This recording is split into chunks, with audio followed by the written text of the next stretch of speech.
Seberapa banyak pun berkat Tuhan yang saya terima, saya syukuri.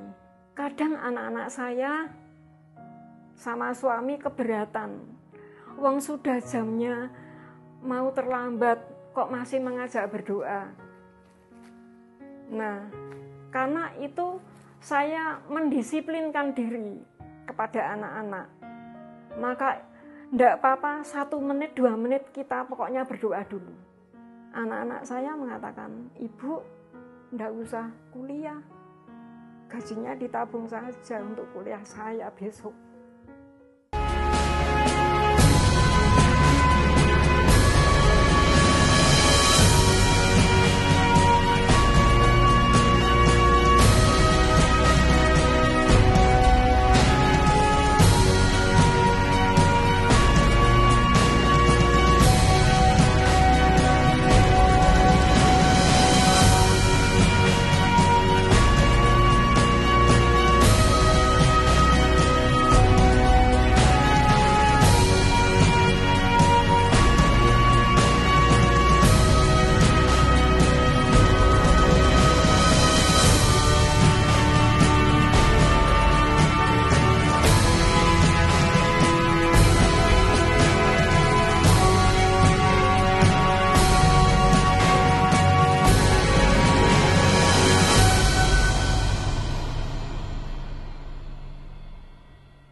Selamat berjumpa saudara-saudara pemirsa Bilik Kesaksian GKJ Ambarukmo yang terkasih.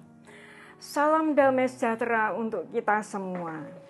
Segala puji syukur, hormat dan kemuliaan hanya bagi Allah. Pada saat ini, saya mau menyampaikan ringkasan kesaksian saya. Perkenalkan, saya nama Suci Nur Asih. Usia saya 58 tahun. Sedangkan tempat tinggal saya yaitu di Dusun Blambangan, Widodo Martani, Ngemplak, Sleman, Daerah Istimewa Yogyakarta. Saya mempunyai anak 2, yaitu dengan panggilan yang pertama itu Grateo, yang kedua Gracia. Saya juga sudah mempunyai cucu 2 dengan panggilan Alicia dan Gabriel. Suami saya adalah Bapak Sehadi. Dia terlibat dalam pelayanan di Kemajelisan GKJ Ambarukmo. Saya merupakan anak ketiga dari 7 bersaudara.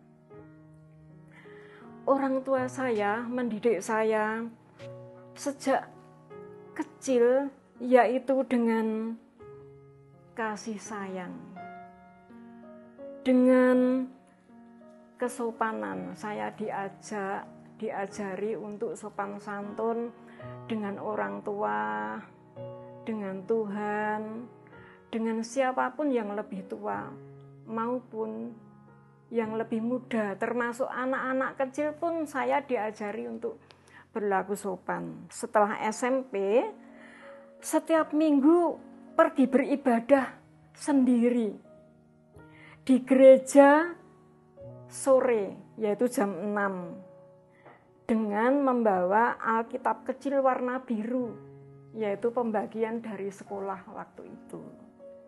Nah, juga dilanjutkan dengan ikut katekisasi yang dilayani oleh almarhum Bapak Wardo Patmo Suwondo. Dilanjutkan dengan dibaptis di GKJ Ambarukmo pada tahun 1982.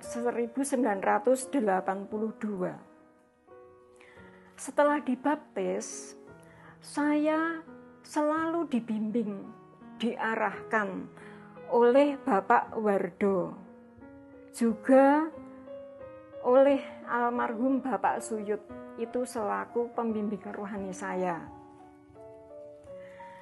Cita-cita saya ingin menjadi guru umum. Namun pada akhirnya setelah lulus SMP saya diarahkan oleh pembimbing rohani saya untuk sekolah di PGAKP Yogyakarta, yaitu Pendidikan Guru Agama Kristen. Dengan ikut tes dan terjaring, mendapatkan beasiswa dari Sinode Solo III. Setiap hari Minggu pagi, saya mengajar sekolah minggu anak-anak Kristen di Papringan. Waktu itu wilayah 2 Timur, sekarang wilayah 5. Yaitu bertempat di rumah almarhum Bapak Suwarjo.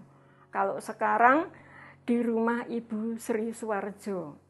Dengan bimbingan dan pengarahan dari Bapak Wardo, sampai bisa mengajar secara mandiri. Waktu itu benar-benar diarahkan, yaitu saya diketikan oleh Pak Wardo itu liturgi cara mengajar. Urut-urutannya bagaimana dan saya mengajar. Nah, murid saya waktu itu lumayan, antara 25 sampai 30 anak, bisa lebih. Setelah saya sudah kelas 3, tugas sekolah sudah banyak. Kemudian dibantu oleh pemuda wilayah dan mahasiswa Kristen yang tergabung dalam Bible Study wilayah. Di situ banyak mahasiswa-mahasiswa yang membantu saya, yaitu mahasiswa di universitas sekitar Yogyakarta sini, beserta dengan pemuda-pemudi wilayah. Saya sangat senang karena pada waktu itu saya ketika mengajar sekolah minggu bertahun-tahun saya selalu pagi terus dan ke gereja selalu sore terus. Di situ saya dijadwal mengajar beberapa kali. Namun lebih banyak diajar oleh remaja, pemuda, gereja yang sudah terjadwal. Selanjutnya saya juga mengikuti kegiatan GMKI. Singkatan dari Gereja Mahasiswa Kristen Indonesia. Pada waktu itu kegiatannya bertempat di Samirono Baru, tepatnya di Immanuel. Nah, di sana kegiatan yang pernah saya ikuti yaitu bedah buku rohani. Dan setiap minggu saya juga ikut mengajar sekolah minggu di Panti Asih Pakem. Di sana saya mengajar anak-anak yang berkebutuhan khusus. Kegiatan saya juga mengikuti sekolah Alkitab malam hari. Dimulai setiap hari Selasa dan Jumat pukul 17 sampai 20.30 atau setengah 9. Tepatnya di utara Pasar Keranggan waktu itu. Saya hidup bersama ibu dan 4 adik. Pada waktu itu saya sebelum lulus, ibu saya berjuang untuk menghidupi keluarga saya dan 4 adik itu. Betapa perjuangan orang tua pada waktu itu dengan tidak mendapatkan penghasilan yang tetap. Setelah lulus sekolah, kemudian saya diarahkan untuk wiyata bakti, mengajar pendidikan agama Kristen di SD Kliteren Lor 1, tepatnya di belakang Duta Foto itu, dan di SD Negeri Budi Karya. Namun tidak dapat mencukupi hasilnya untuk ekonomi keluarga. Kemudian saya diarahkan untuk menjadi pembina pramuka dan petugas perpustakaan. Karena waktu itu ibu saya juga sudah tua juga. Ternyata juga masih kurang untuk menanggung perekonomian keluarga. Saudara-saudara, Saya punya kakak kelas. Dia bekerja di sebuah instansi swasta di lingkungan sini, di lingkungan Jogja. Dia mengetahui keadaan saya. Akhirnya dia menyarankan supaya saya disuruh melamar di instansi tersebut. Namun saya tidak bisa meninggalkan mengajar saudara-saudara karena itu merupakan panggilan saya sebagai guru pendidikan agama. Urusannya dengan ketuhanan. Di mana pada waktu itu ketika pelepasan saya ada firman panggilan, utuslah aku Tuhan. Jadi kalau saya meninggalkan pelayanan tersebut, mengajar, melepaskan menjadi guru agama Kristen, saya merasa tidak enak dalam hati saya dan komitmen saya. Akhirnya saya datang milik perusahaan dengan mengatakan bahwa saya sudah bekerja, mengajar, menjadi guru agama. Puji Tuhan, permohonan saya dikabulkan. Senang sekali. Dan hasil kerja tersebut dapat untuk hidup bersama keluarga. Saudara-saudara, kalau ada pertanyaan, bagaimana dengan kuliah saya? Sesungguhnya, saya ditawari untuk kuliah itu sudah 3 kali. Yang pertama yaitu ketika saya bekerja, beberapa kali teman sekolah saya menemui saya di instansi yang saya kerja itu agar saya melanjutkan kuliah. Hal itu masih menjadi pergumulan saya. Tidak mudah buat saya, itu sangat berat. Saya juga didatangi oleh seseorang yang menawari saya untuk kuliah di salah satu perguruan tinggi di Salatiga. Oleh karena hal tersebut, maka saya mengajukan permohonan agar dana tersebut saya alihkan untuk hal yang lebih penting, hubungannya dengan keluarga. Setelah diproses, akhirnya dikabulkan. Puji syukur kepada Tuhan. Seberapa banyak pun berkat Tuhan yang saya terima, saya syukuri. Namun hati saya bergejolak. Kapan saya bisa kuliah? Itu yang kedua, saudara-saudara. Sebelum sampai yang ketiga, saya menikah atau berkeluarga dengan Bapak Sehadi. Saya menikah dikaruniai 2 orang anak. Selalu saya doakan setiap hari, bahkan sejak ada benih-benih di dalam kandungan itu pun sudah mulai saya doakan. Sampai saat ini pun saya tetap masih mendoakan anak-anak saya. Saya juga mengajari untuk disiplin kepada anak-anak saya, terutama disiplin waktu dan disiplin keimanan. Saya juga mengajari anak saya untuk berdoa sebelum tidur, berdoa sebelum makan, berdoa sebelum berangkat sekolah. Kadang anak-anak saya sama suami keberatan. Wong sudah jamnya mau terlambat, kok masih mengajak berdoa. Nah, karena itu saya mendisiplinkan diri kepada anak-anak. Maka tidak apa-apa 1 menit, 2 menit kita pokoknya berdoa dulu. Setelah itu berangkat. Kalau belum berdoa, tidak boleh berangkat sekolah. Harus berdoa dulu. Nah, saya juga mengadakan persekutuan keluarga sejak anak-anak saya sudah masih kecil, yaitu saya masih ingat tiap hari Selasa dan hari Jumat kami mengadakan persekutuan keluarga kecil. Di sana saya ajak berdoa, menyanyi, membaca Alkitab, sedikit perenungan. Dan dari situ saya juga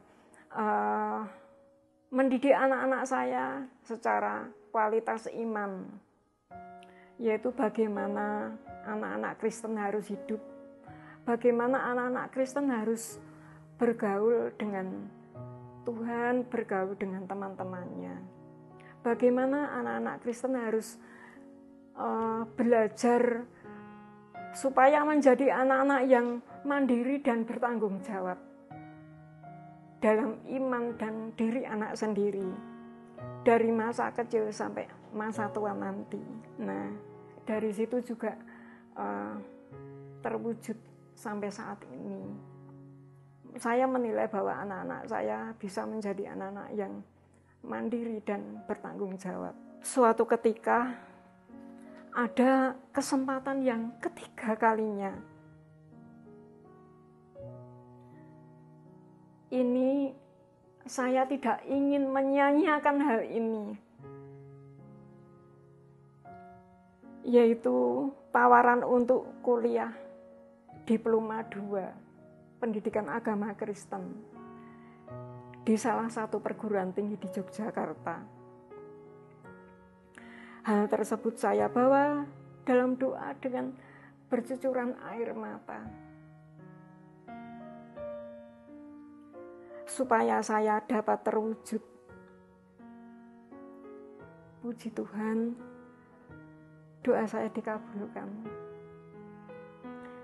Saya dapat menyelesaikannya sampai S1.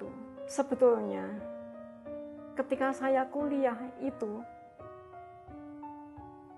semua orang tidak setuju, termasuk suami, anak-anak saya juga. Namun saya masih ada kerinduan untuk melanjutkan kuliah. Anak-anak saya mengatakan, "Ibu, nggak usah kuliah, gajinya ditabung saja untuk kuliah saya besok." Nah, tetapi saya mengatakan pada anak saya, "Adik, dengan adanya ibu kuliah, besok kamu bisa kuliah."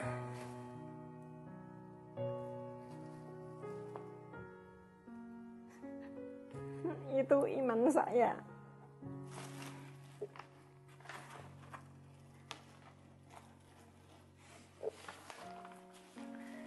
Nah, saya berharap anak-anak saya dapat menempuh pendidikan hingga perguruan tinggi. Puji Tuhan, harapan kami terwujud. Pada waktunya, kedua anak kami dapat berhasil menyelesaikan kuliah hingga pasca sarjana.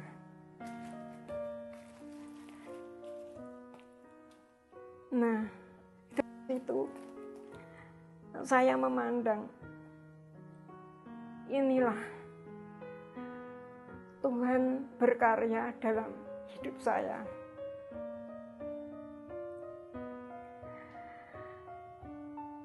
Bagaimana dengan saya saat ini? Apa yang saya jalani saat ini merupakan proses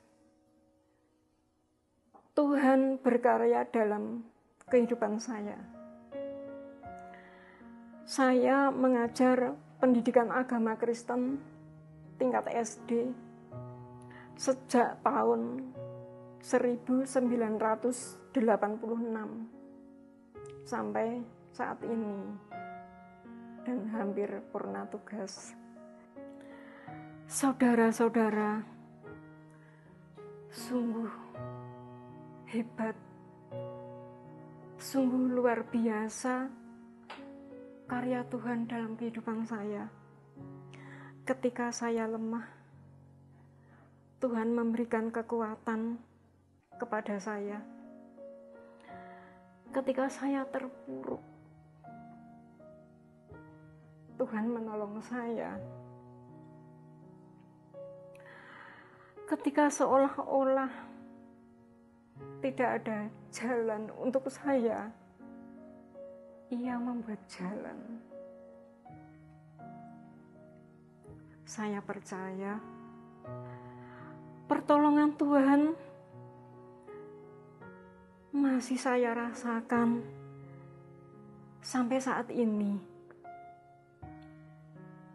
Hidup itu harus dengan perjuangan untuk mencapai tujuan. Tidak lepas dari beriman kepada Tuhan. Adapun moto hidup saya, yaitu berdoa dan bekerja, belajar dan bersyukur. Berdoa dan bekerja saling menopang. Berdoa tidak bekerja tidak berarti. Bekerja tidak berdoa juga tidak ada artinya. Demikian ringkasan saya. Mohon maaf jika ada kekurangan, jika ada kesalahan, mungkin ada yang tersinggung. Mohon maaf. Segala puji syukur, hormat, dan kemuliaan hanya bagi Tuhan. Saya kembalikan pada Tuhan. Terima kasih.